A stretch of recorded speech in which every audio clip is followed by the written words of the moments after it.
Hello, my name is Ron King, and I'm the president and CEO of RMK Films. And today we have some amazing guests with us, three of the filmmakers who were part of the Spring Cinema Showcase 2021.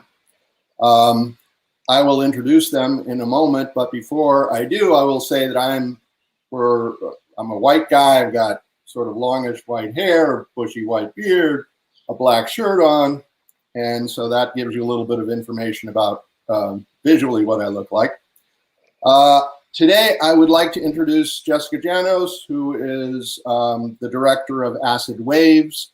I would also like to introduce Skylar Zhang, who is the co-producer of three of the films that we're screening, and also the editor of Gabriel's amazing film. And Gabriel, why don't I let you for a moment say the name of your film correctly? Sure, it's Acquore Chiuso. Thank you. So that's Italian. We can use the English name, which is Closed Heart. Right. Okay, good. And then we have Gabriel, who is the writer and director of the film just mentioned. So let's go ahead and start, Jessica, with you. And if you have any coffee by your side there, to let us know. There it is. And I have my water right here, so we're all good. Introduce yourself, a short physical description, and the film that you made. Yes, my name is Jessica Janos. I am a white female with black hair, long black hair. My film is Acid Waves. And do you want any other description of the film? Well, we'll get into it a little bit more, for sure. All right. All right. Yeah, we'll get into that. All right. Sounds good. Sounds good. Okay. Skylar? Hi, I'm Skylar. I'm a Chinese girl with brown hair, long brown hair, in a flowery shirt. Okay. Very nice to be here. Thank you. And what films did you work on, Skylar? I was the co-producer of Ron's Roses, a Rose is a Rose, and Ron's Visitor, as well as Gabriele's Acquore Chiuso. You got the name down. That's awesome. I can't say his name though, so we're just gonna say Gabri for this show. Okay.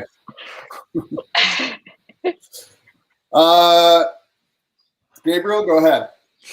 All right. My name is Gabriele. I am very much Italian-looking, white, brown hair, and I'm wearing a gray T-shirt. And I'm the director and writer of Acquore Chiuso. And I guess we'll just talk about it in this Q&A. So yeah, that would be great. So let's start with the first question, which we'll get into it. So briefly describe your film and tell us how it came into existence. So Jessica, I'll start with you.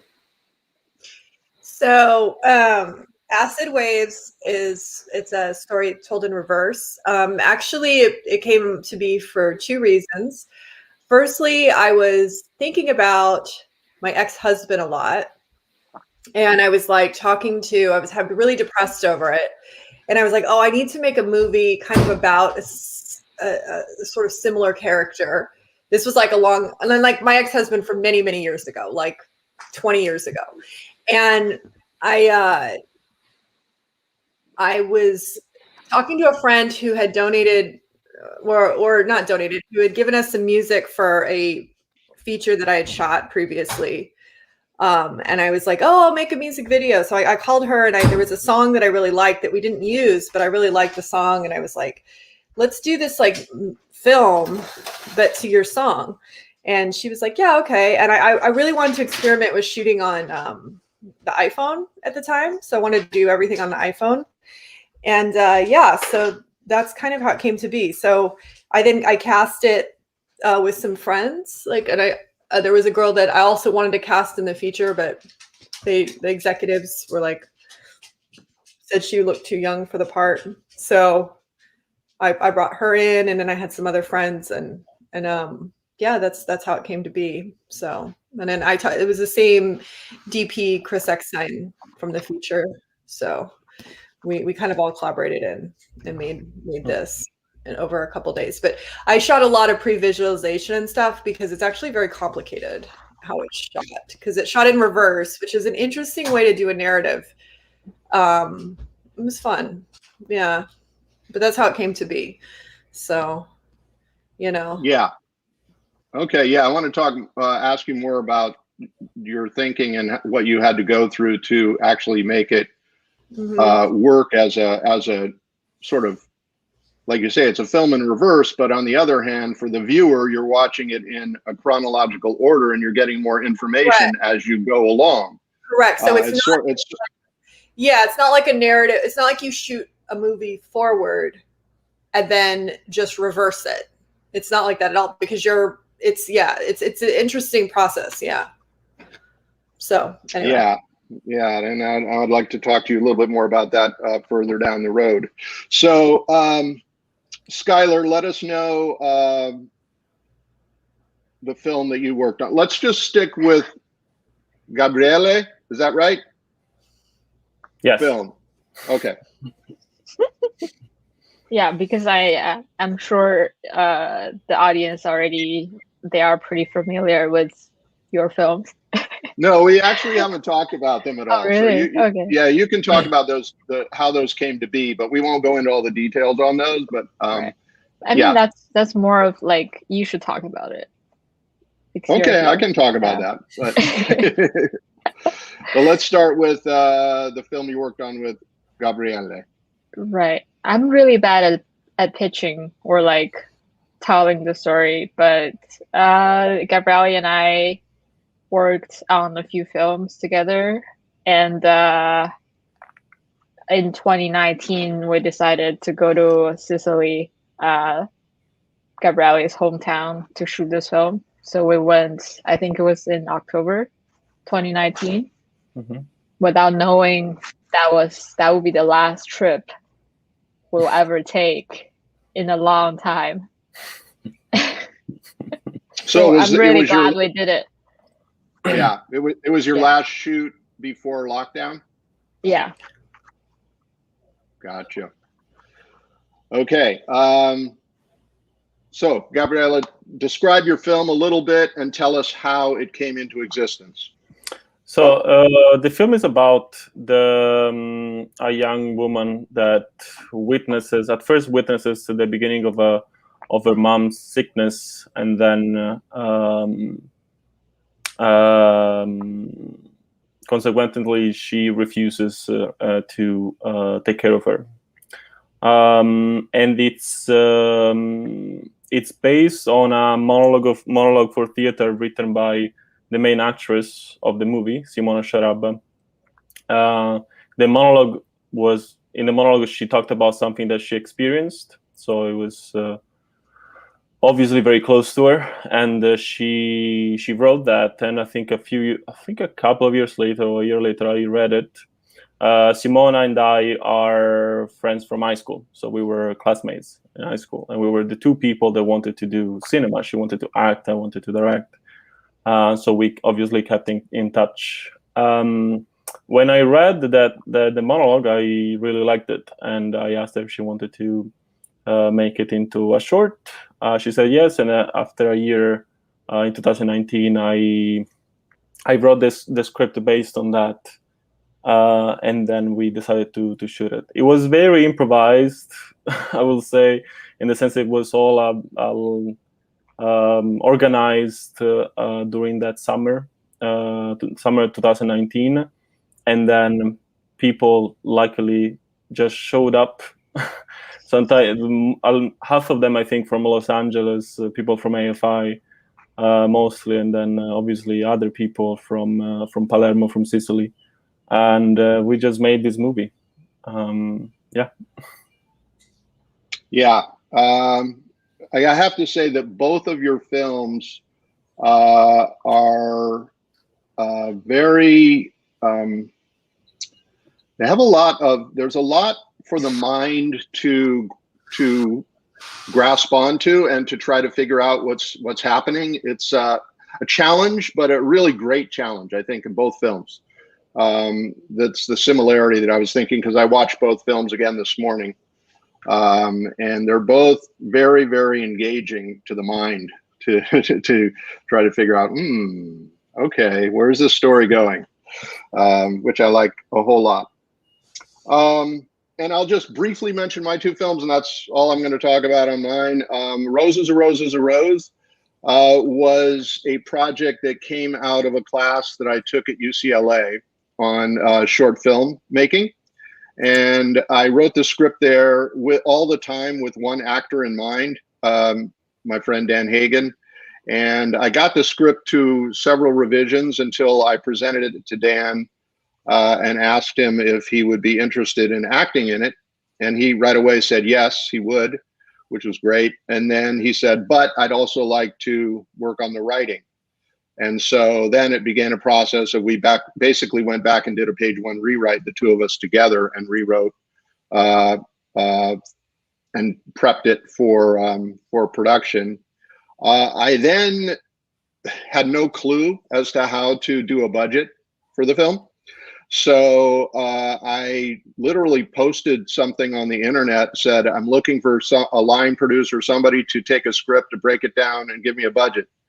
And the person that responded to that was Arndt Verling, who is not with us today, but, and I didn't know this at the time, that Arndt and Skylar were working together as producing partners. I came to learn that later. So anyway, that's sort of how my film got going. And the basic premise of that film is what happens to a guy who is not savvy with technology at all, who's older, like my age, who suddenly finds himself having to try to date people again in a whole new world that's completely driven by technology. And then we added in a thread of him looking for his old high school sweetheart.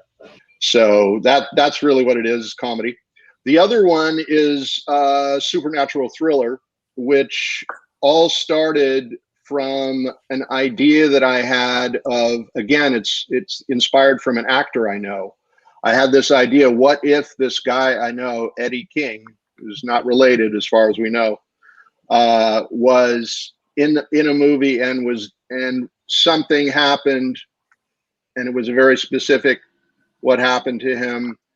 And it just started really from one image that I had in my mind. And then I started to develop it further, and we built the story with another actor who I wanted to work with. So actually I reached out to the actors, brought them in, and then said, hey guys, here's a general idea for a story I have, but let's work on a story together. So the three of us actually built a story. I was the writer, so I kept writing the scripts for that. And then at one point we wanted to make a completely silent movie. So I wrote a script that had no dialogue at all and was completely silent. And then I realized I needed one or two little bits of dialogue. So we added some little dialogue in there. And then we eventually did some improvisations when we were shooting. So there was more dialogue. But the story is basically a story of an Afghan war veteran who many, many years later is having a delayed period of PTSD and survivor's guilt for what happened while he was in combat.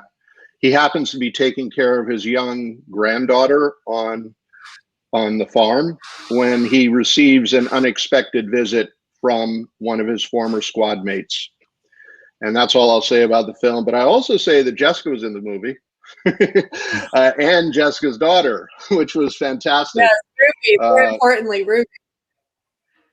Yeah, Ruby was so great in the movie. Loved having Ruby in there. She's always an interesting piece of color to use to anything to make it creepy. Ruby's a good kind of, she adds a bit of like, you know what I'm saying? She adds a bit of, I don't know. There's a moment of that in your film as well, Jessica. There's a moment of Ruby in your film that's, I won't say creepy. it's not really creepy, but it definitely jumps out at you. Yeah, it definitely appears. adds. I don't think creepy is the right word. I think Ruby always adds a piece of like, makes things a little like there's something disconcerting about her, or like, you know, there's something that's always kind of like, I don't know, her presence, whether she's playing like mysterious or if she's playing like happy, it's there's something very disconcerting about her presence in anything. I've always found like that's her crayon. I always think of actors like crayons, like their color, and you know they can always add a certain thing, and Ruby always adds that feeling of something being disconcerting, or like Well, he it's makes you interesting. off put. Yeah. I mean, it's interesting that you say that. I never really thought of her that way, but on the other hand, that's exactly how she comes across in my movie. Yeah, exactly. She's a yeah. Yeah, she has a very disconcerting presence, which is, I mean, she's my child, like she's a great little kid, but on film, she's always a very disconcerting presence. Yes. Okay, let's go on to the next question, which is, what was the process like to prepare for production for your film? So Jessica, talk a little bit about what you had to do to prep. You mentioned the fact that you had to kind of construct this narrative in reverse. So talk a little bit about both the production and, you know, prepping how you shot it. Yeah, it's very interesting because it is very much, I mean, if you watch the movie, it's very much to music. So it's like it's choreographed in a lot of ways, right? So the timing of certain shots and everything. So what I did is I prevised probably about, I'd say a good 80%, 85% of the movie with just other actors. And also the other thing you might notice about the timing of the film is slightly slow motion. And I filmed it at 30 frames, but interpolated it at 24. So it had a slight slow motion feel to it, even in reverse. So the motion is just a little like, it has a little edge to it, right? So that like adds like a little bit, like, you know, and you have all these kind of stunts going on, like the pool stunts and all this kind of stuff happening. And that stuff, I mean, that stuff was all kind of, you know, and that happens in one take. I mean, I didn't preview that. I just said, well, it's going to happen. And also planning for stuff that looks good in reverse. It's interesting because, I mean, as you know, as we all know, like there's many things that you can reverse in editing and stuff like that that look like they're forward, right? So it does. And it's things that do look good in reverse, and also things that just you can't. It's very interesting because some things don't really look reversed, but some things do. So there's a sense of it. It's not like watching, and the reverse element's very important to the narrative of this story because you meet her after this event has occurred, and you're trying to find out what's happened. So that's the whole purpose of using the reverse narratively. And it's also, there's a lot of things that the reverse that works, and I thought was working really well, was what you cannot undo. Yes, and it actually it portrays the movie also. It's something that cannot be undone. Exactly. You cannot come back from that. Exactly, and that's the whole purpose of it. Is that you're when you're going in reverse, something has happened, and there is no you don't know what that thing is, but it has already happened, and so. In a way, it changes. Like you start, and just seeing Washburger, she's so great. Like the way the continuity of just the way her face changes as she gets closer to the event. So you kind of watch her unravel. Like it's like you watch her unravel. And I think that there's something in me that's more about how, like, because this is a film, you know, about sexual assault, and it's more about how it's portrayed, I think, in film in general, that there's a way that people react to these events or supposed to react to these events, and the way that she's supposed to act in this environment. And so placing her at this family barbecue and like, you know, this event with like, you know, her, you know, and her spouse, and we introduce her spouse and him watching her, and then kind of coming into this whole, or her partner, I guess, or, you know, I don't know if they're married or fiance or whatever, and coming into this whole event. I think, yes, I think that there's a definite sense of like what you're trying to portray as like a defiance against how these things are normally portrayed. Yeah, I feel like it's sort of a peeling of the onion. You're peeling it back over, over reverse time to get down, down, down until you find out what the core is. Right. Of, yeah, you open up with this like story. the chicken on the grill, and also like the way it's being cut and the knife and stuff like that. It gives you a sense of like also a very disconcerting sense of like, and also like the first thing is asked is the the father-in-law or whatever asking her, "Are you okay?" And she goes, "I'm fine." So the movie really starts, and you can really relate, even though you can't see what she's saying. You understand that he's asking her if she's okay, and she says, "I'm fine." And so the movie really starts with her telling someone she's okay. And then we get to the beginning to see what really happened. Mm. She's really not okay. Mm-hmm. So, Gabriele, let's talk a little bit about what it took to prep your production. Well, a big thing of the film was for sure were locations. We used a hospital for half of the shoot, basically. This is why it's so nice to shoot in Sicily, because you just go to the head of the hospital, you ask them if you can use some rooms and stuff, and they give you 2 floors that you can just film in, and that's what we did. Yeah. We had like 2 floors of the hospital for free, and one of them was kind of abandoned, like was a wing that they were not using, and they literally cleaned it for us. Wow. And then the other part, there was something that they used only in the morning, and so we could shoot in the afternoon in there. And that's how we did the opening shot. Is basically this water that goes from one floor to the other, and that's basically how we did it. We had like those 2 floors that were disposal. That's amazing. For the other location was not too complicated, but because we used the house where the main character lives is my grandfather's house that I've always wanted to use because I think it looks really good. And then I think for the rest it was we decided to shoot on film on 16mm. So we needed to be prepared. We didn't have much money we couldn't buy a lot of film. And also the film that we bought, I wanted to, I think we bought some extra rolls, but I knew that I needed to sell them back. So they were there just in case, but I knew that ideally I needed to sell the like 2 or 3 because the film was costing a bit more than what I was expecting. Yeah. So I'm not sure what else. I think the 2 things that took the most for that movie was location scouting and finding the people, because as I said before, I was lucky to have people from LA that kind of came in and I worked on the movie, but we needed more people. And I think I found a situation. I never shot in Sicily, even though I'm from there. I moved when I was 19 to London, so I never really shot in Sicily, or nothing like more professional, let's say. And finding the people to help you was more difficult than I was expecting.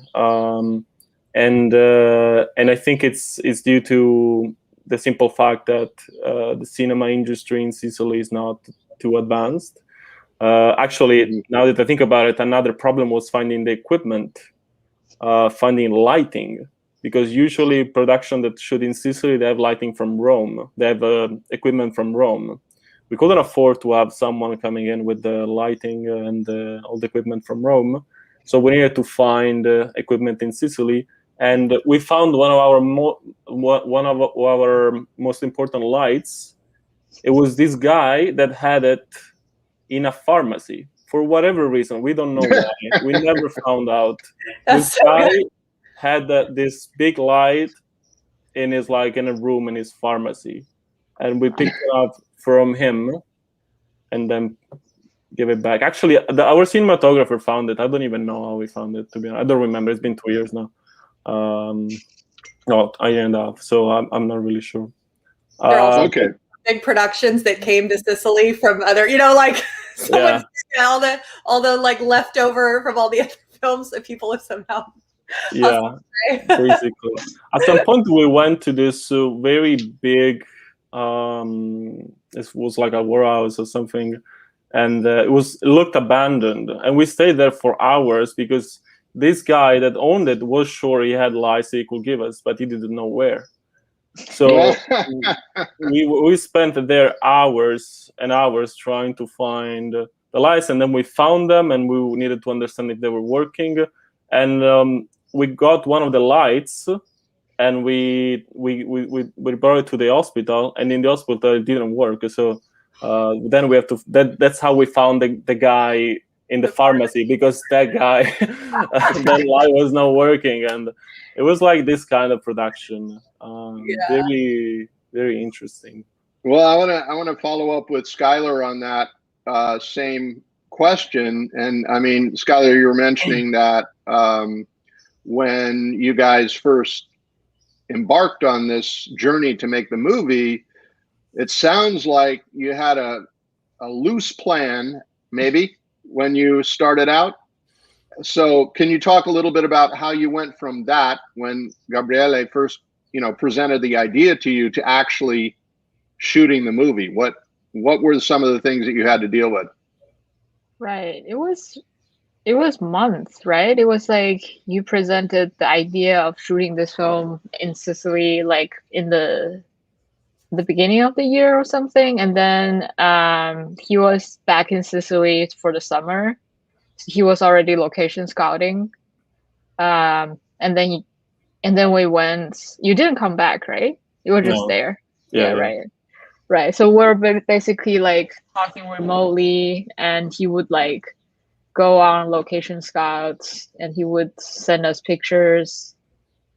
And I would say he is the main producer on this because I don't speak Italian. I've never been to the location where we're gonna shoot, so he's definitely the main producer, and he's the one who put everything through. I was just pre-production, just going around. And then after they arrived, Skylar and Arendt arrived, I gave everything to them. It's obvious that in a situation like this, because of the language, I knew that I had to take care of a lot of things, but it wouldn't have been possible without them. So, so Skylar, it sounds like once you got over there, then things really picked up for you and Arndt. Yeah, it was quite a decision to shoot on film. We were having debates like over and over, deciding if we wanted to go with film or we wanted to bring a camera all the way from LA, because we do have a camera. We end up choosing shooting on film, and our DP owns the camera. He is also Italian, but he lives in LA, so he basically flew over as well with his key camera crew. And it was just like a whole crew of another funny thing was the whole crew, we were sleeping together in the base camp, which is the vacation house of Gabriele's family. Yeah. So we're like having a crew of it's a really small crew. It's like less than 15 people, but we were like all sleeping together in one house for the whole duration of the shoot. And this house is like a minute from the sea. It was amazing. It was like the cliche Italian crew. It's like what you will imagine people to do. Yeah, it was really cool. That sounds great, but on the other hand, how many bathrooms did you have? We had two. Yeah. Oh, okay, that's better than one. Yeah, 2 and a big garden. So people. Yeah. Oh. Yeah, we had like very strict schedules for going to shower, basically. Yeah. Oh, okay. Who is doing it first? Who is doing it at night? Who is doing it before the call in the morning? It was like, A lot of fun. There is a shower outside and a shower inside. So I was the only one, because to give space to others, I was taking a shower outside in October. It was pretty cold. Yeah. Okay, these are some of the things that our viewers and listeners are now learning about what it actually takes to make an independent film with a low budget. Yeah. Let me go now to the next question, which may have been answered, but I want to ask it again. How many days did it take to shoot, and did you do it all in a row? Jessica, let's start with you. How many days did it take to shoot? I shot for 2 days. So I shot all this stuff with a majority of the cast, because I actually have like a lot of people that, you know, at this thing. So it's, you know, I shot all the exterior stuff and all that stuff on the first day. And then I shot everything in the bedroom. And then the one shot in the living room going into the bedroom, I shot that on the second day. So that was all, it was all 2 days. Yeah. So, but it was pretty much, I think I started with the stuff in the garage and then moved, then went into the backyard and did all the pool stuff. Did you have a whole shot list prepared going into it? Yes. For this, yes, because there's an interesting, like, you know, there's this, I mean, there's so many great like actors and characters that I brought into it to create this family, because I really wanted to create the sense that she's at this, like, you know, at her in-laws house or something for some event. And there's, you know, and the kids, the little girls and stuff like that in the pool, and then the using of, and then also, yeah, the underwater stuff that we shot. Yeah, beautiful. Yeah, that's all, like, you know, it's sort of like this analogy, like when you set up the stuff with the little girls at the pool, and then, you know, you have like the grandmother character who's like watching them play, and in this environment where it's almost like this kind of sense of like what is set up for women's lives, you know, like these little girls, and like what's set up for their lives, like what is their future hold. And then you have our main character who's kind of in the middle there, you know, like looking at these kind of different, you know, eras of people, you know, these like small girls and this older grandmother character, and how they're sort of at the pool enjoying themselves. And I think that, yeah, then when we go to the actual assault scene and the way that it's portrayed from her point of view, where she's sort of dissociating into the pool and feeling like she's drowning or being, you know, the way that it's feeling like she's being drugged under the water, or that something's, you know, the floor is falling out. Like, I think that, you know, we filmed a lot of that. I think the underwater stuff we probably filmed on the second day too. I think that was also on the second day. We did, you know, yeah, the underwater stuff we filmed on the second day, because the only underwater that we have is the dog, Nick and Ruby, and then of course our actress. Yeah. And yeah. Quick technical question on the underwater shoot. You said it was, the whole movie was shot on iPhone, right? Right. I think, I can't remember. Some of that is the iPhone. We had a case, but we might have also shot some of it on the GoPro. I can't remember. I think we used both. I don't know what footage came from what, but I mean, it's all relatively the same. Yeah. So yeah, because I know that with the GoPro you can shoot without having to put a case on it underwater. Yeah, we had a case and stuff like that. So we did. I can't remember now, because the movie was shot a little while ago. I can't remember now what was either the GoPro or the case iPhone, but I've used both. I've done a lot of underwater in that pool. That's my mom's house, by the way. We shoot there a lot. It's the best free location we have. Okay, another tip for much filmmakers. Shot there, like I want to do like a reel of all this, the funny stuff. We just shot a hip hop video in my mom's steam shower there. It's pretty funny. Yeah, like, so that location has been used quite a lot. It's very iconic. Cool. Well, it's interesting. On one of our other Filmmaker Q&As, I asked everybody, and I'll ask you guys later, so we'll just cover off on this question, but I said, you know, what are some advice to young filmmakers? that you have. And one of our other filmmakers, Craig Blair, said, utilize what you have in terms of location and build your story around that. Right. I mean, So, my other advice, because this film was, I mean, of course, my crew came out and did it for nothing, and nobody asked for any money or anything like that. We just did it for fun at my mom's house in Toluca Lake, so it was pretty easy. But aside from that, the budget for this film, the most expensive thing I paid for in the film was all that chicken. So I think the budget was under $100. It was, I think we spent less than $100. And then the only piece of equipment I bought, which I had used several times after, was the gimbal stabilizer, which is like electric for the phone. So yeah, it basically is just a little handheld thing that electronically stabilizes the phone. And I think that was like, I don't know, $70, but I use that. I'm not including that because I use that for other stuff. And I like the iPhone for it because it's for two reasons. Firstly, when you shoot with a phone, you can get it has a very intimate sense. You don't need a lot of space. Like when you're shooting with cinema cameras and stuff like that, the whole build is like huge, right? So you have to kind of have distance, right? With the phone, I mean, you can literally be close. And we used lenses. We did use lenses on the phone. So we weren't just sometimes we use the regular one, but this is this is from an iPhone 7. So this is pretty early on. Yeah. But we used lenses and we shot on, Filmmaker Pro, which gives you more range with the amount that you're recording, right? It doubles your information, and you can adjust you can use the phone more like a cinema camera.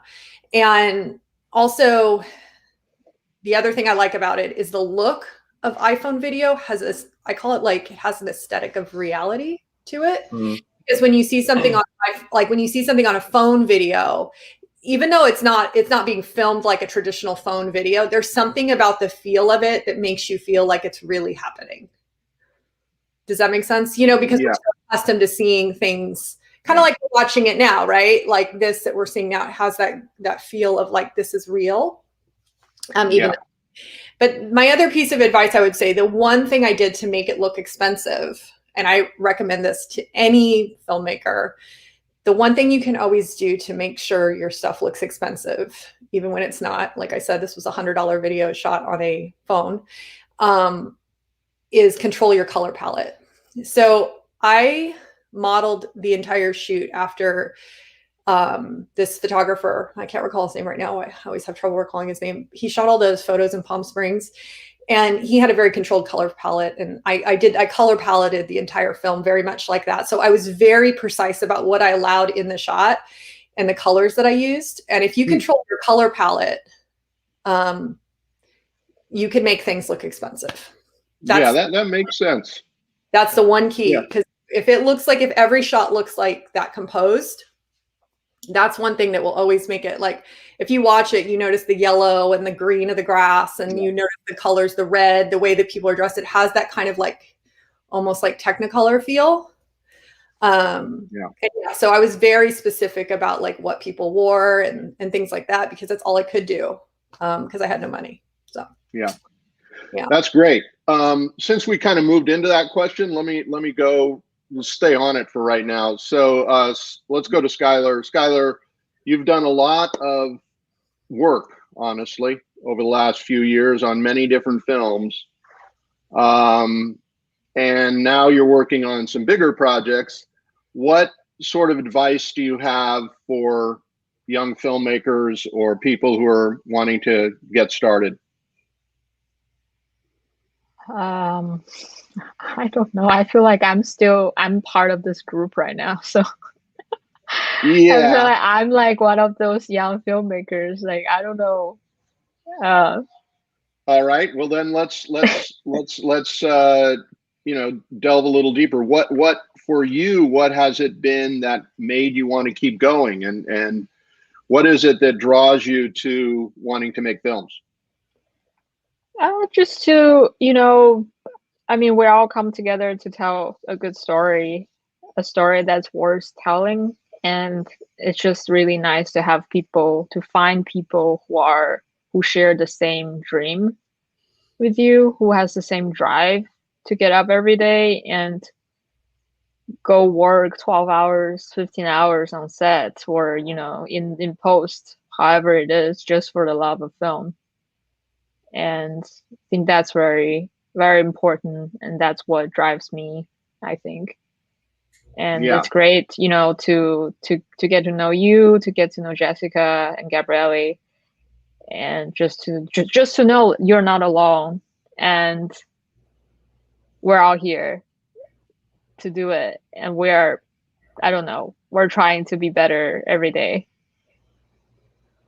Yeah, definitely.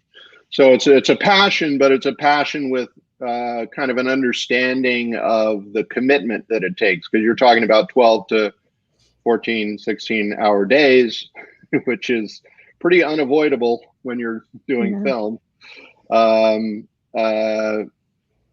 So Gabriele, what sort of insight do you have for those who are getting started? I mean, you've been doing this for quite some time, right? You've been thinking about this for a long time.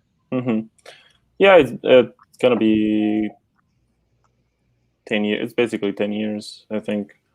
Well, I mean, it's nothing too original, but I think the only way. I mean, I will just say, to be honest, like, to literally be honest, and I think it sounds really. It might sound really easy, but I think being honest is really difficult. It's an incredibly difficult job.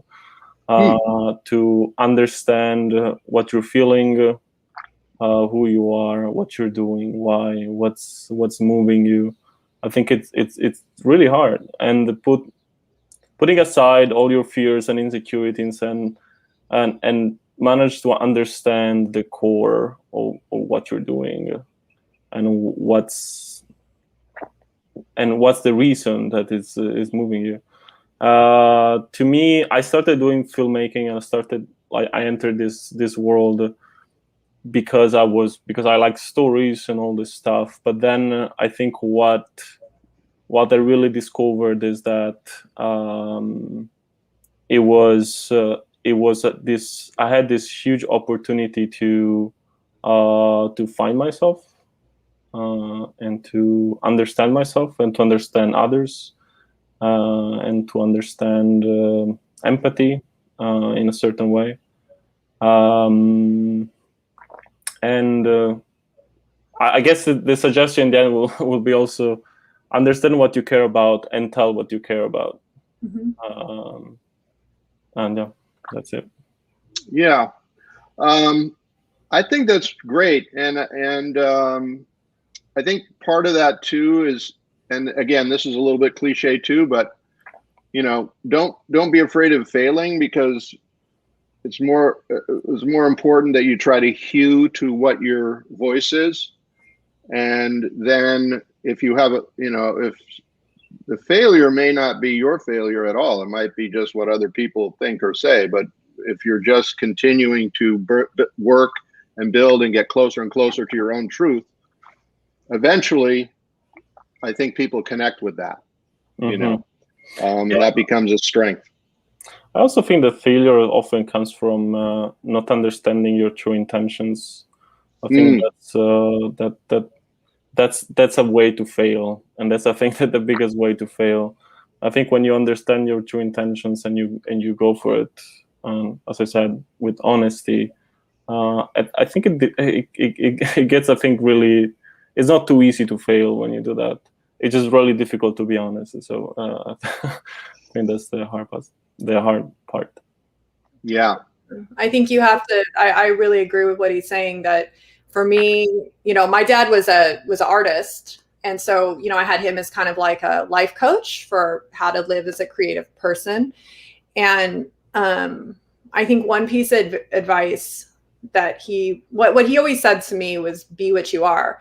And I think that do what you are, like be what you are. Right. And so I think what that meant was that for me, I think I pursue this profession in a very monk-like way, right? It's like a religion. Mm. Like I've been given a calling. So I'm not really looking for it to like provide me with anything. Like I don't look at it like, I look at it like, what do I provide? You know, I'm the provider, right? Mm-hmm. So my audience is out there and I have a purpose, and my purpose is to communicate to my audience, right? And to help them cope with whatever they're going through, right? To give a voice to them, right? To add to give a sense of like, someone hears you or understands you, or someone's been through what you've been through, right? And like to give this sense of like catharsis, right? Like that people can go through things. And a lot of the work I do, you know, is related around things that women go through and like a women's lives and stuff like that. So adding that voice or my personal experiences to things that I've done. And I think for a lot of my early years in life, I just observed my experiences as like fuel for what I would later make. And, you know, I've been doing this, I think I've been directing for many years now. I mean, oh my gosh, the first time I was ever hired to direct something was, you know, I mean, I've been doing this for 25 years. And, you know, just now, maybe the last 7 or 8 years, I've been actually doing it where I can survive off of just directing.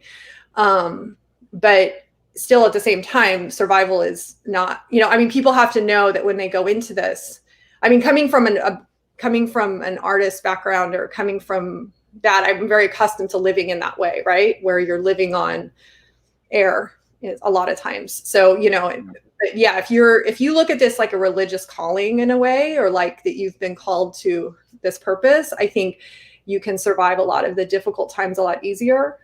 And see that it's all part of the process, right? It's all part of what's fueling that empathy or that lifestyle that like is able to communicate to people that have it, you know.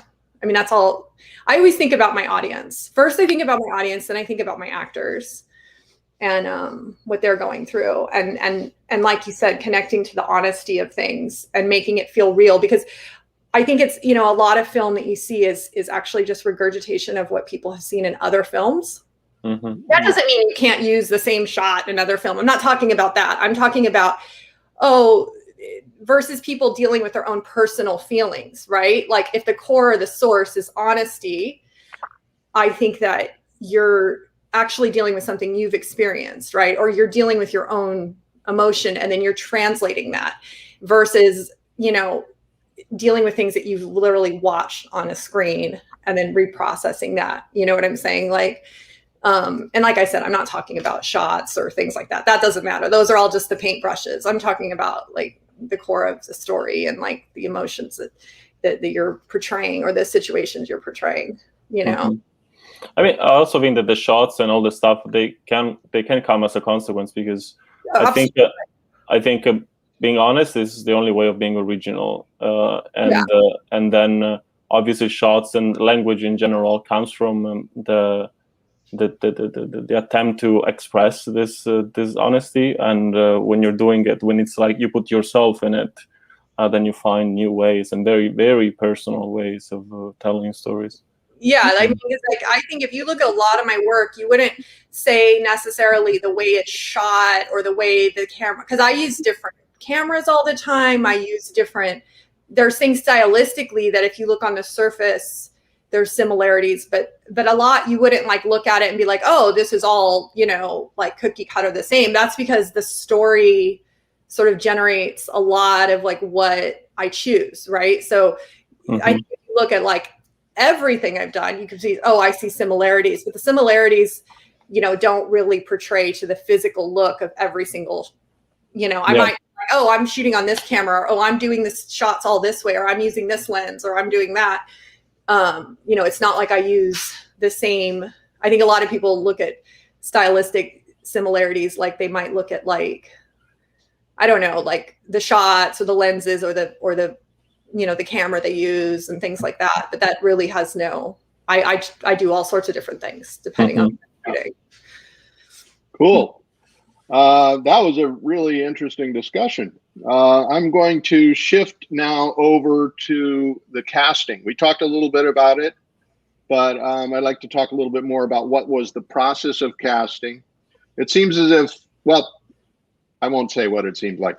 Let's see. Gabriele, talk a little bit more about the casting for your film.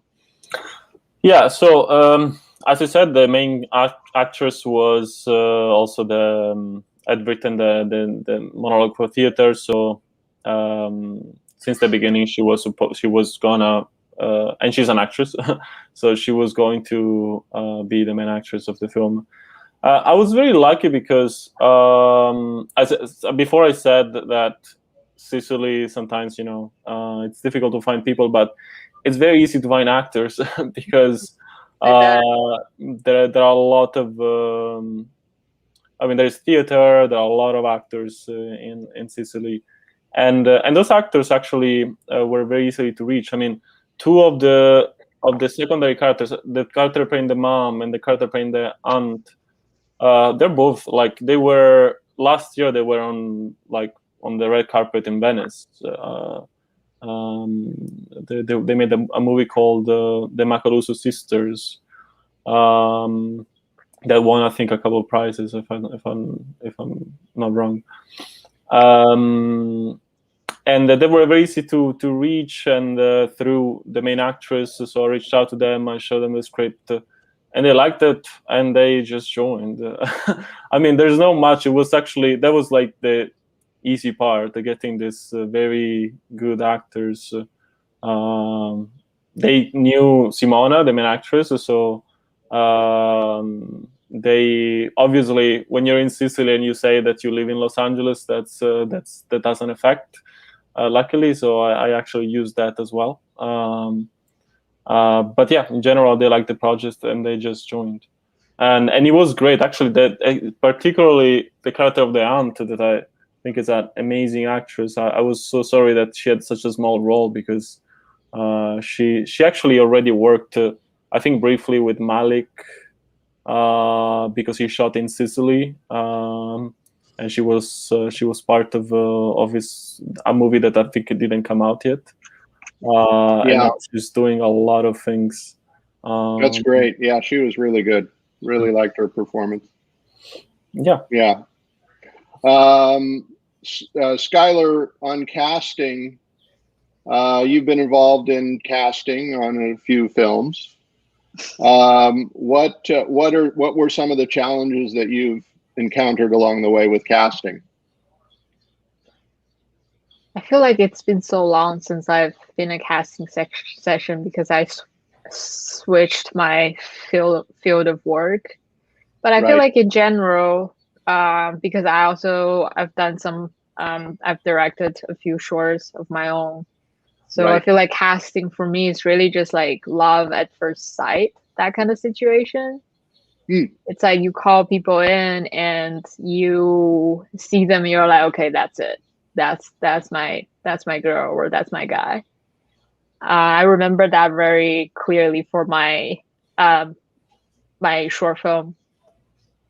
I was casting for the lead actress, who is the lead of the whole story, and I remember seeing this girl on LA Casting, the site, and I saw her picture and I was like, it's her.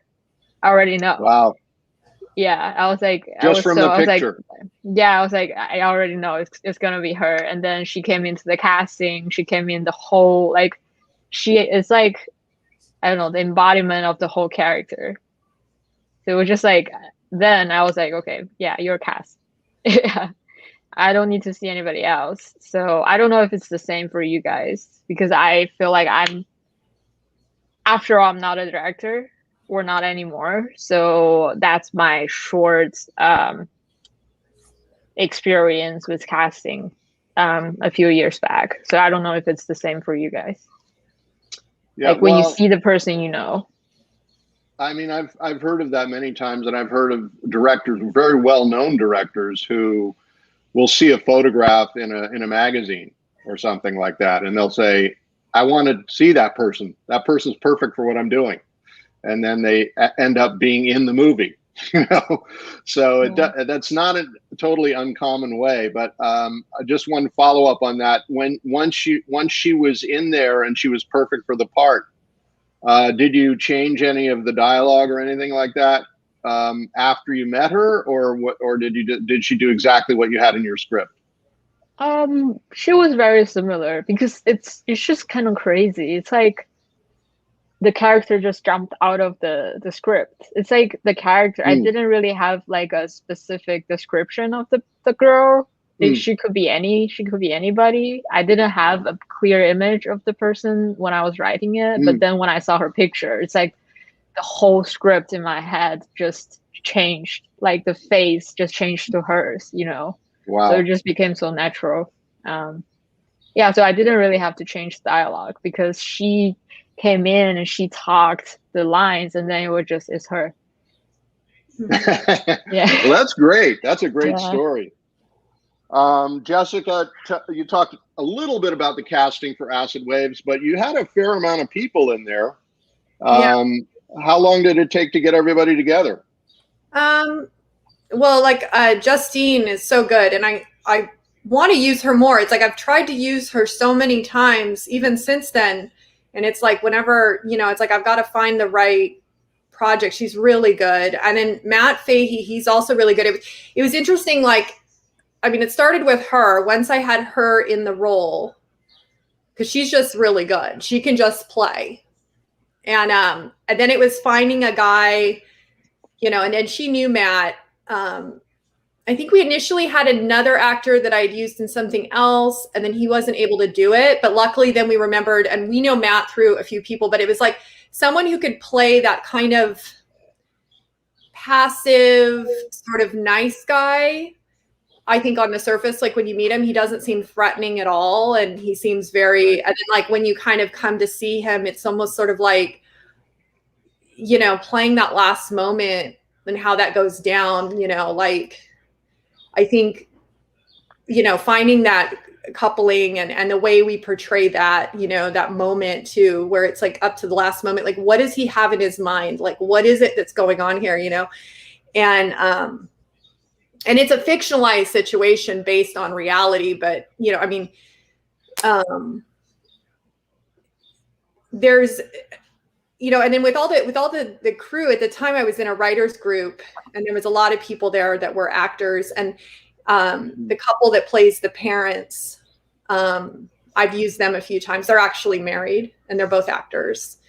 And I think that, you know, you know, what they brought to the, you know, it's just the little tiny things that they bring, you know, like, yeah. You know, and all the different family members, you know, like really filling it with this sense of like these, you know, different, I mean, and like Sissy Wellman, she's amazing, that plays the grandmother. She's been an actress for many years, you know, and she's Hollywood royalty. She's amazing. And she's just that laughing scene. She just looks so gorgeous in that beginning. And, you know, so taking a lot of people that I know that are really good, just amazing actors, and throwing them in there and having them come in and play, you know, just different characters in the situation. I think it's pretty easy, because if you have good material, I've never had trouble bringing in talent. And much like Skylar's saying, like, I mean, I think that actors, they're my biggest, I mean, I love actors. I love working with them, and I will do anything I ask of, you know, I respect so greatly what they're doing for me. And I always want to provide for, you know, talent, like something to work with, like something to play with, because I feel that, you know, actors are always looking for that, because they don't have a lot of control over what's offered to them, you know, so they're always looking for it. So I always want to give them the most, you know. Did you just connect with all of your cast through people that you already knew, or did you post a casting at all? Or yeah, for this one, it was just, we just kind of went through people we knew. Like, I mean, I knew Justine. Like I said, I was trying to get her a role on this feature that I did, but the execs thought she looked too young for the part. And she was just so good. And so I was like, oh, hey, come do this. And she was down, you know. And then, you know, from there, like Bat, he's a friend. I just cast all friends pretty much. Yeah. Or people I know. I mean, I know a lot of actors, or, you know, have a lot of connections through actors, especially in a circumstance where we're filming something where it's like everybody's just kind of doing it for the love of it, you know? Yeah. And I basically did that whole barbecue scene and brought in friends. And there's like a sense of reality. It's like every little piece, like, like the guy coming in and saying hey to the dad and not addressing her at all. Like she's never addressed by anyone in the family, if you notice. It's like this whole event is occurring and she's almost like a ghost there. And it's those little things, like you don't think, like if someone would have come up to her and said hi, the only person that ever really addresses her is the father, and he asks if she's okay, and then the mother asks her to go get some garnishes from the garden or whatever. Yeah. The mother looks at her like, what's going, like the mother kind of like when you open up and the mother looks at her like, what's wrong with her? And it's almost like you start to feel she's imprisoned right away in this situation, that she has to behave the same way. What can she say? What can she do? Like she can't say anything. So there's a lot of depth. Conform to that, right? And then it's interesting because I've reversed it and watched it to see how it goes the other way. It's very interesting. Yeah, it's a fun thing to do. I like that movie. A lot of people, that movie's won a lot of awards and gone a lot of places. So, yeah, it's a good one. Deservedly so. Yeah. Let's talk. We're at an hour now, so we're gonna just go a little bit longer, just a few more minutes. So let me ask a couple of questions. One is, and Skylar, I'll start with you. What was the most difficult challenge that you had in making Gabriele's film, and how did you overcome it?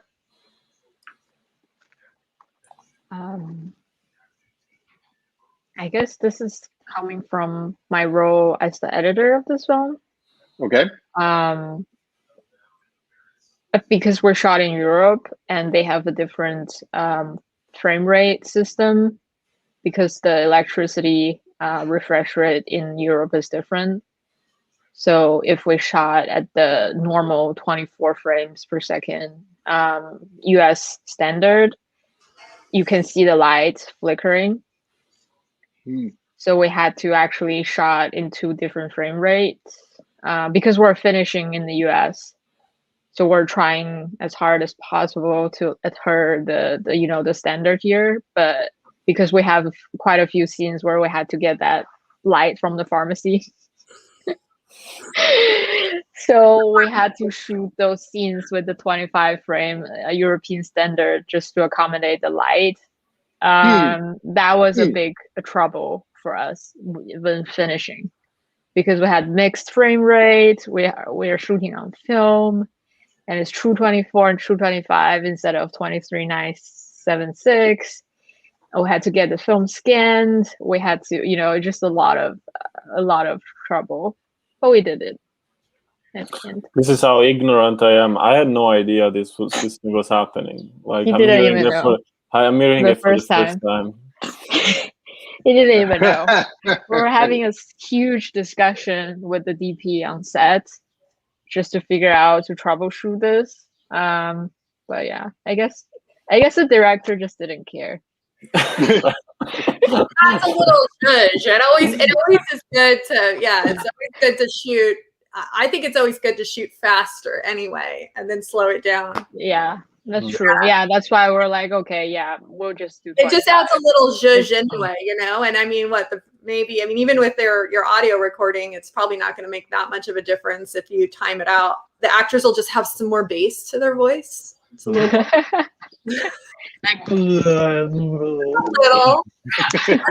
I'm always like, when it comes to frame rates, I always shoot really everything. I always shoot everything faster. Like I always like higher frame rates and then bringing it down.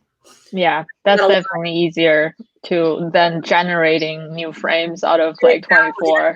Have more frames than not enough. Yeah. Right. Yeah. Okay. Well, that's something that people can wrap their heads around a little bit is when you go from a slower frame rate to a faster frame rate, that means you're going to have to create frames. Whereas if you're going from a faster shooting speed to a slower one, then you're just dropping some frames and you're not having to create something totally from. Or you're just slowing down like if you like with mine where I shot the whole thing at 30, but Right. with intent to go to 24, it just gives it a little like, you know, like it just gives it a little feel of like the motions are a little bit more, or just so it's so subtle. It doesn't feel like slow motion. It just feels kind of, a little zhuzhier, as I like to say. Absolutely. Yeah. The blink, people blink or they look or they turn. It just gives it like a little kind of floatiness to it. Yeah, the floatiness. Definitely. Never hurts. Never hurts. Gabriele, what was the biggest challenge that you had making the movie, and how did you overcome it? I mean, I think the editing process was interesting. It lasted a long time. In fact, we finished the movie just a month ago. Wow. Yeah. I mean, it was just in time for the spring cinema showcase. I might say. I think it was. I mean, it was a bunch of reasons. I'm not going to list all the reasons, but yeah, it took us a while. We also took the time. With this movie, I think it was. We gave ourselves room for. We improvised a bunch of things. Even I think there was. I remember that while we were shooting, I still didn't know if we were gonna shoot a sequence that I had always really liked, but I wasn't sure if it was gonna work. It was this scene in which the main character is going to this bar and she's like imagining something that is happening. She's imagining people talking to her in a certain way, blah blah blah. And I remember one of the nights. So after shooting. One of the guys from this small town in Sicily, a family friend, he just took us. It needed to be on a bar, so he took us in his car, and we went to see bars. And he was just asking the owners if we could film there. But then during the shoot, I decided not to shoot that at all, and to completely change. That I don't know. I mean, if you watch the movie, there's this long walk that she's taking, then she ends up in the at the beach. That was all like thought on the 5th day and shot on the 6th day. Yeah. It was neither in the script. So I think when doing things in this kind of it gives you a lot of taking the freedom to do these things, then of course makes the editing a little trickier sometimes because you need to put it together and make sure it works in a certain way. The film came out a bit more, I would say, dreamy than I expected and than I thought it was going to be. I think the second part of the movie, I mean, my intention was to be inside their head, and there's this images and lines that are not obviously on screen and all this stuff. It is kind of dreamy, and this was not the plan initially, and it's something that obviously we found during the editing. And the way we did it was just to keep working on it. We took long pauses. In general, I took pauses even during, as Skylar knows, I every hour or two I need to let's take a walk. And so this also as a reflection, the entire process was like we edited for a month and they're like, let's not do it. Let's wait. And then we go back to it. And then in the end it worked out. We didn't really have a deadline. We didn't give ourselves a deadline for this. So, and there was a pandemic going on. Everything was so weird. And also, mix of personal reasons and then other things. It just, we got to this point a year and a half later. And then I think the other challenge for me was actually deciding to make the movie, because with very little money, having also the responsibility, not having much time, having the responsibility of these people coming from the other side of the world to help you for us until I think 2 months before, I still didn't know if we were gonna make the movie. was like, I don't know, let's see. And I was just starting to see, etc., and talking to people, but I wasn't certain because in the at that point I was the only one in Sicily. I don't remember. Obviously, it was almost 2 years ago, so my Yeah. memories are not great. But I think I remember there was a moment in which I wasn't sure if I was gonna make it at all. Mm. Also, money wise, of course, spending money and Yeah. while you're like finishing with school and you don't have a job and all this stuff. It creates this uncertainty. Are you using the money to actually make a movie or using the money to survive? Usually, making the movie, you go with making the movie, and then you will see with the surviving how it works. And yeah, that's how it worked basically. Wow, that's amazing. All right, well, let's get to the. I'm going to wrap this up with a last question, because we've covered pretty much all the questions I wanted to ask, except for one more, and that is, what are your hopes for the film, and what do you hope people get out of it? And let's start with Jessica. Okay, well, so like I said, I've had a very long and interesting life. And, you know, I at the time that I decided to make this movie, I was very depressed. You know, I have PTSD from a lot of things that I've experienced in my life. I've went through, my life was, if anyone knows me, they know a lot. It was like 30 years of just like pretty much hell. And at the time I decided to make this movie, I was being haunted by a particular memory. I was having flashbacks and being haunted by this memory, and just incessant, and it wouldn't go away. And I wanted to die, you know, I just wanted to die. And I remember I called like some sort of hotline. And this was almost like a flashback in and of itself, because it's based on a time when I was living in Australia. I was married to an Australian when I was like 21. And I don't know if I think this was after we were married, but I lived in Sydney for 5 years, and I was in Australia, and there was this, I had a really abusive boyfriend spouse, and we lived with this family, and there was this incident where he raped me.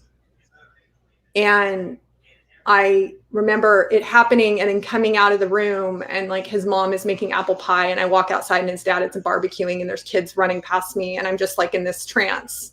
And it was like not the first time it had happened, but it was the first time where I felt like really like I was out of my body, and I was having like this recurrent memory of this, and it was really haunting me. And when I made, you know, I was speaking to this woman, like, why did he do this? And you know, nothing had ever happened to him for it. And this was so many years previous from when I was having this memory, you know, I mean, this was like these things, you know, they just don't go away sometimes. And it was just one incident, and, you know, a mix of so many, but for some reason, this one incident was really just very visceral at the time. And then I decided I said, well, I'll make this thing about it. That'll make it go away. And it did. That's what I do, is like, I kind of like sort of, when I was really little, I had this experience. My dad, he had a lot of problems too. I did not have a good childhood. And my dad ended up we discovered later that he had a brain tumor, which was probably a big part of it. And he had his own trauma issues as well. But when I was 5 years old, I had, you know, my dad, I had this incident where I was chased into a closet, and my dad had like held a fist to my face, and he was screaming at me, and my family was standing behind me, and they left. And I went to my bed, and I wasn't a religious person, but I prayed to myself. I said, don't ever forget this. Don't ever forget what happened to you. And I knew at that point, like, that was like, I knew my purpose at that point. I was like 5 years old. I knew that my purpose, I felt like, even though I was in that situation, I felt that I had like an advantage to tell stories, and that I had a lot of opportunity to do things that other people didn't. And I said, and even at that moment, I remember feeling that if this is happening to me, it's happening to other people too. And so I think that a way that I've always dealt with like these traumatic things that have happened to me in my life is to utilize them. No, firstly, I know that they didn't I'm not the only one, right? That there's other people out there that experience what I'm experiencing, or even much worse. My life wasn't even that bad. And that I want to communicate to those people things. And so whenever I've felt isolated or alone, or in pain, I take that pain and I go, I know that I'm not alone in that pain, that there's other people feeling this right now. And so it's almost like a way of communicating to them that I hear them, and they, you know what I mean? Like I'm almost reaching out to them as I've always done. And I think that, I think that maybe that's the reason that this thing, that it's successful, the most successful, because I think it comes from probably the most core, there's no translation in it. It's probably the most literal piece I've ever made. I think I've always enjoyed film and art because there's a level of translation that occurs, because I have a real difficulty speaking literal about a lot of things. And I think by using characters or scenarios or fictional situations, it allows me to sort of translate my own experience in a more controlled manner, right? Where I feel that I have like more distance from it, but at the same time, while being incredibly honest. It allows more honesty because it's not really me out there, you know? Yeah. So, I hope, if anything, that's what people get from it. I hope that people see it and they get a sense of like, you know, you hear a lot of like, well, why didn't she say something right away? Or why didn't she call the police? Or why didn't she do this? And I think when you watch this movie, you understand in a very simple context that this person can't say anything, right? Even though she's surrounded by people. Why didn't she come and say, well, what is she going to say? Nothing. Yeah. You know what I mean? Like, there's nothing to say. Like, she's silenced from the moment she walks out of that room. And I think that, like, that the situation, there is some basis on what really happened to me, but the actual scenario is fictionalized, you know. But and it's speaking certainly to women's experience. And I mean, just if I think back through, you know, the past couple of years with Me Too and everything, and all of this sort of coming to the surface, it's making these experiences just some of us a little bit more aware of these types of things, where, you know, when you hear women say, well, they were shocked, or there were reasons why they didn't take action. I mean, people make that criticism all the time, right? Why didn't you do something? Well, what we're hearing by listening to women over the past few years, and hopefully longer, is that that's not the experience that women have a lot of times in scenarios like this. It's not like you can't necessarily do something right away, because you're in sort of this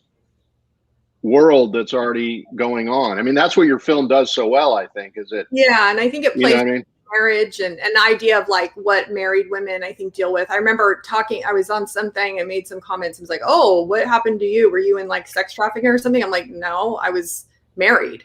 And I said, I'm sure there's married women that experience horrific for 20 years, you know, unimaginable violence that I'm sure has gone on. I know for a fact, I'm sure has gone on out there. And like, I think that, you know, her being encapsulated, and also speaking to his motivation to the violence, which is about control. And this is like, you know, and about him, you know, you start it with her, like, on her computer, like studying her schoolwork. She's not out engaging with his family, right? Right. There's almost a sense of violence where he's like, why are you working on something else? Why are you not here with me? And then it starts off, it's not a sexual motivation. It's a motivation for control. And it's actually more about, you know, and he starts off like in a way where she doesn't even expect it. Like, he hits her like a rattlesnake, but you see from the moment he locks that door that he has intention that she doesn't even realize. And I think the saddest part of the whole thing is that smile at the very end, the smile she gives when he walks in the door. And you know that he's going to break something there, that he's shattering something in her. And you get that from, like, if you look at the last frame from the first frame, I think that you get that shattering. Yeah. The way that she, and also like the way that I really wanted to play with the way that the whole assault was portrayed, or like from her point of view, where you do get little pieces, like almost flashes of visceral memory, and the fact that she's watching it in a mirror, I think, you know, and like how she dissociates from it and how he's not there, and how she kind of like closes her eyes. You don't know how long it's been going on or what's been happening to her. You get little pieces of it, but it's all very like disjointed, and, you know, how she removes herself. I think that they're trying to portray that kind of out of body experience, you know, or of it. Yeah. Yeah. Fantastic. Skylar, I'm going to ask you about working on Gabriele's film here, because as he was saying, the editing process did go on for a while. I know that I was talking to you during that period, and you were saying, well, we set it aside for a while. We set it aside for a while. You know, you kept saying that. So in light of that, in light of this process of, you know, completing the film, right? You're in post-production. You guys are working together as a team. You're sharing ideas, but you must have had something that you were trying to communicate with the film for your audience. What were you working toward in that final edit process? What story are you sharing with everyone, and what do you want them to get out of it? I'll start with Skylar. Okay. I think it's interesting. I feel like I've had a really boring life so far. I've never had anything like crazy happening to me. So for me, it's never, I feel like filmmaking, it's always personal for every filmmaker, and it's always about telling stories. But for me, somehow it's never about telling my story, because I was just like, my life was just too boring. I really don't know. Like, it's just very normal. There's nothing extraordinary, but for me, it's like getting to understand other people and what they've been through and what happened to them and how people feel, because that's something that's universal. And that's why films are all very impactful, because it's about somebody's life, but then you feel it as if you've lived through it. Mm-hmm. And I feel like with this film that we're making, it's like, this is just one specific story that's happening to a Sicilian girl and her mother, but you feel it so much as if you are going through it. I guess that's from my perspective what I was trying to do, and what I generally try to do when I you know, work on films. Yeah, I mean, that makes total sense, because the way the film was made, the way it was shot is definitely from her point of view. I mean, the movie is her perspective. Gabriele will correct me if I'm wrong, but that's what I got, right? And I can see now, Skylar, that you had to sort of put yourself into the character's shoes in a way to like help tell that story editorially that worked in the way that you guys wanted it to. That's fascinating. That's fascinating to me, because, you know, I have some experience as an actor, and as an actor, you're doing the same thing. You're taking this character and you're trying to find out how do I see the world the way this character sees the world? So, you know, what from my own life do I bring into it? What do I have to conjure? But it's interesting. I didn't really think of the editor being in that same position, but really, in a lot of ways, I think and that's what I'm getting. So Gabriele, what do you feel, or what do you want people to get out of your movie? I think that there's often the same goal. I think in general, the more personal you get, and the more universal you become. So I think my goal is for people to recognize themselves even if it's like, this is like, I very often make movies that are like based on my own experience. Obviously there are then different changes that I make and all this stuff, but this was a movie that was not at all based on my own experience, but I feel it like the others. I think it's. I very often go towards a certain feeling that I research for every film, which is the loss of home, and sometimes also the finding a new home. Usually, it's a loss of home. And somehow, I mean, this movie. This is why I was so attracted to this movie, because it was naturally doing that. Then obviously added some things of me, or some things probably in this. One thing that attracted me a lot about the story when I read it is that the figure of the father in the monologue was completely absent. It was almost not mentioned, and that attracted a lot of my attention, because it was like, what do you mean? It's like there is a father. Like, where is the father? Like, what's happening to the father? And I kind of then slowly went into the same kind of the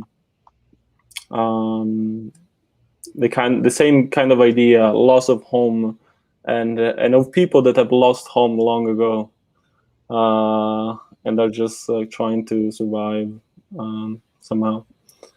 So yeah, I guess the goal.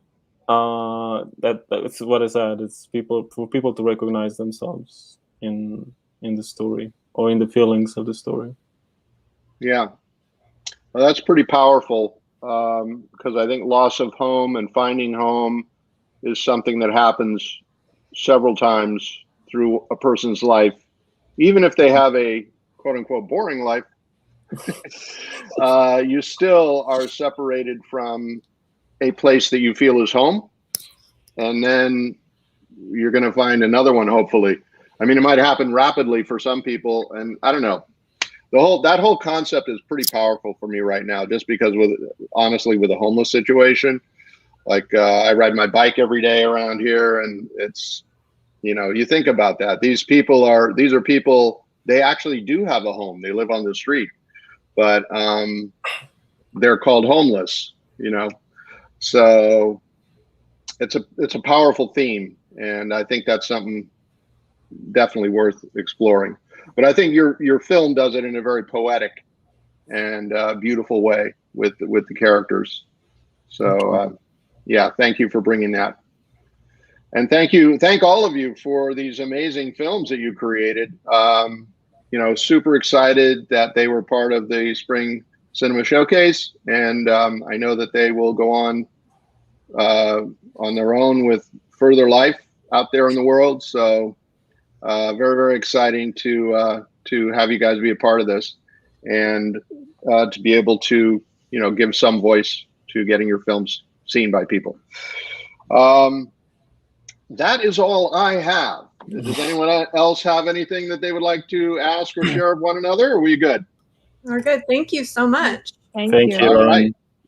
Thank you, guys. It's almost been an hour and a half, believe it or not. And I'm sure that a lot of people, if anyone watched it, will want to come back to it later to watch the rest of it. Anyway, great, guys. Thank you so much. And we will catch you on the flip side. All right. Talk later. Thank you. Thank you. Later Bye on. bye.